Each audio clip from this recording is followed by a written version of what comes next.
8월 1일 일요일 정례 브리핑을 시작하겠습니다. 먼저 지난 한 주간의 유행 상황에 대해 설명드리겠습니다. 지난 일주일 하루 평균 국내 환자 수는 1,506명이었습니다. 직전 한 주간의 1,465명보다 조금 증가한 수치입니다. 유행 중심 지역인 수도권은 최근 3주간 하루 평균 환자 수가 990명, 966명, 그리고 지난주 960명으로 유행이 확산되지 않고 정체되는 양상이 분명해지고 있습니다. 다만 여전히 유행 규모가 크고 감소세로는 전환되지 않고 있는 아슬아슬한 국면이며 재확산의 위험도 존재한다고 보입니다. 비수도권의 경우 3주간 358명, 499명, 그리고 지난주 546명으로 매주 확산 규모는 줄어들고 있으나 유행이 계속 증가하고 있는 양상입니다. 특히 대전, 경남, 강원, 제주 등은 인구 대비 유행 규모가 크고 계속 증가하는 양상을 보이고 있습니다. 지난주 감염제 생산지수는 1.04이나 수도권은 1에 약간 못 미치고 비수도권은 모두 1을 상회하는 결과를 보이고 있습니다. 위중증 환자와 사망자의 경우도 작년 말 3차 유행 때보다는 작지만 전체 유행 규모가 커짐에 따라 증가하고 있습니다. 지난주의 평균 위중증 환자는 280명이며 한 주간 사망하신 분은 27명입니다. 사망하신 모든 분들의 명복을 빌고 유가족분들에게도 심심한 위로의 말씀을 전합니다. 중환자실은 8월 1일 현재 801병상 중 360병상의 여유가 있습니다. 중등도 환자를 위한 전담병원 병상은 8,177병상 중 2,233병상의 여유를 가지고 있습니다. 무증상 또는 경증 환자를 위한 생활치료센터는 현재 6,753병상의 여유를 보유하고 있습니다. 종합하자면 수도권은 정체 양상이 분명해지고 있고 비수도권은 유행 확산 속도는 줄어들고 있으나 아직도 충청, 경남, 강원, 제주 등을 중심으로 유행이 확산되는 양상입니다. 전파력이 강한 델타 변이의 확산과 이동량 감소가 더딘 점, 휴가철 등이 그 원인으로 보입니다. 아쉬운 결과이나 유의미한 변화는 나타나고 있습니다. 국민 여러분들께서 조금만 더 힘을 내주시어 약속과 모임을 취소하고 여행과 이동을 자제해 주시기를 부탁드리겠습니다. 조금만 더 사회적 접촉을 줄일 수 있다면, 그래서 이동량을 줄일 수 있다면 수도권을 감소세로 전환시키고 비수도권의 유행 확산을 차단하는 목표를 달성할 수 있다고 판단 중입니다. 국민 여러분의 협력과 동참을 부탁드립니다. 예방접종은 본격화되어 다시 순조롭게 진행되고 있습니다. 어제 하루 21만 4천여 명의 국민께서 1차 접종에 참여해 주셨습니다. 지난주 6일간 1차 접종자는 약 255만 명에 달합니다. 누적 접종자는 현재 약 1,944만 명, 전 국민의 38% 수준입니다. 금주 초에 2천만 명 이상의 1차 접종을 달성할 수 있을 것이라고 보고 있습니다. 내일부터 8월 31일까지는 60세에서 74세 어르신 중 아직 접종하지 않으신 126만 9천여 명의 접종 예약이 다시 시작됩니다. 지금 신청하시면 아스트라제네카 백신을 8주 간격으로 접종하게 됩니다. 코로나 바이러스는 고령층에게 더욱 치명적입니다. 백신을 맞으면 감염을 예방할 수 있고 설사 감염되더라도 증상이 심해지지 않고 거의 사망하지 않습니다. 이 때문에 다시 한번 접종 예약 기회를 부여하는 것입니다. 미처 접종을 받지 못한 60세에서 74세 고령층들께서는 본인과 가족 그리고 주변의 건강을 위해 꼭 접종에 동참해 주실 것을 부탁드립니다.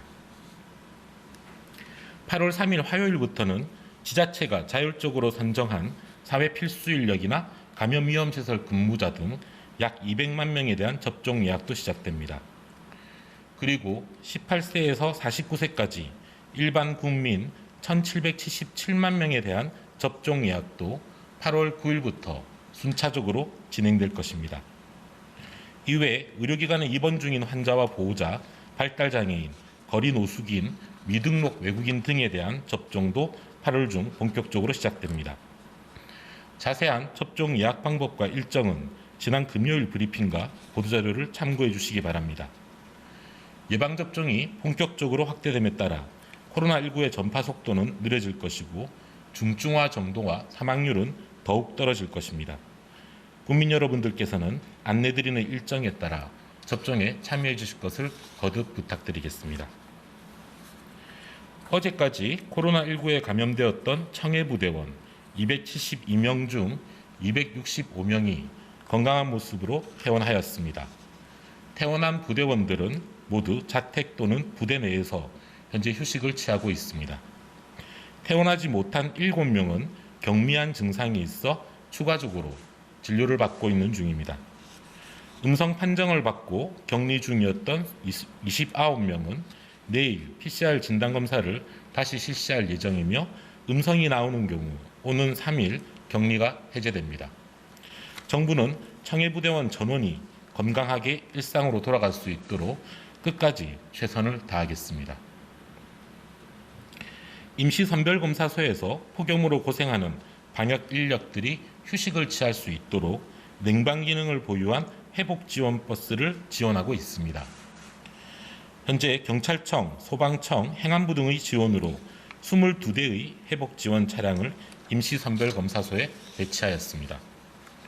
무더위에도 헌신하고 계신 방역 인력들에게 감사를 드리며 회복지원 차량을 제공해 주신 각 기관에도 감사를 드립니다. 앞으로도 계속 무더위 현장에 회복지원 차량과 휴식 냉방 공간을 추가해 나가며 현장의 애로를 해결하기 위해 최선을 다하겠습니다. 비수도권의 병상 운영에 대한 현장 점검 결과를 말씀드리겠습니다. 비수도권의 경우 신규 확진자 중 지나치게 많은 사람이 생활치료센터가 아닌 감염병 전담병원의 병상에 배정되고 있어 중등도에 맞지 않는 병상 배정이 이루어지는 것이 아닌지 현장을 점검하였습니다. 현장 점검 과정에서 240건의 배정 결과를 점검한 결과 중등도 판정을 위한 선별조사표를 사용하지 않거나 불명확한 이유로 배정을 하는 경우들이 있었습니다. 전체적으로 240건 중 감염병 전담병원에 배정된 103건이 생활치료센터로 분류할 필요성이 있는 것으로 드러났습니다. 향후 비수도권의 환자 배정에 있어 이러한 문제가 발생하지 않도록 중대본 회의에 시도 단위로 점검 결과를 공유하였습니다. 또한 추후 정확한 절차와 중등도 분류에 맞는 환자 배정이 이루어지도록 교육과 감독을 강화할 예정입니다. 오늘 중대본에서는 시군구의 거리두기 조정에 대한 시도의 사전 협의 권한을 명료화하는 방안도 논의되었습니다. 현재 시군구 차원에서 거리두기 단계를 조정할 때에는 시도와 사전 협의를 거치도록 되어 있습니다. 그러나 방역 상황이 안정적이지 않은 상황에서 시군구가 지역 여론에 밀려 시도의 협의를 거치지 않고 단계 조정을 하는 경우가 우려된다는 지자체들의 건의가 있었고 이에 따라 절차를 보다 명료히 하기로 결정하였습니다. 향후로는 시군구 차원에서 거리두기 단계를 조정할 때에는 반드시 시도와 사전 협의를 거쳐야 하며 시도의 사전 승인을 받지 않은 임의로 단계를 조정하는 경우에는 이 조정한 단계의 영업 제한 시설에 대한 손실보상을 지원하지 않습니다. 4차 유행이 쉽게 안정화되지 않고 1,000명이 넘는 환자가 계속하여 발생하고 있습니다. 거리두기에 동참하여 약속과 모임을 줄이고 불편을 감내해주고 계신 모든 국민들께 진심으로 감사를 드립니다. 어렵고 힘드시겠지만 조금만 더 참고 사회적 거리두기와 개인방역 수칙에 힘써 주시기를 부탁드립니다. 정부는 이번 4차 유행을 최대한 빠르게 극복할 수 있도록 모든 노력을 다하겠습니다. 감사합니다. 네, 지금부터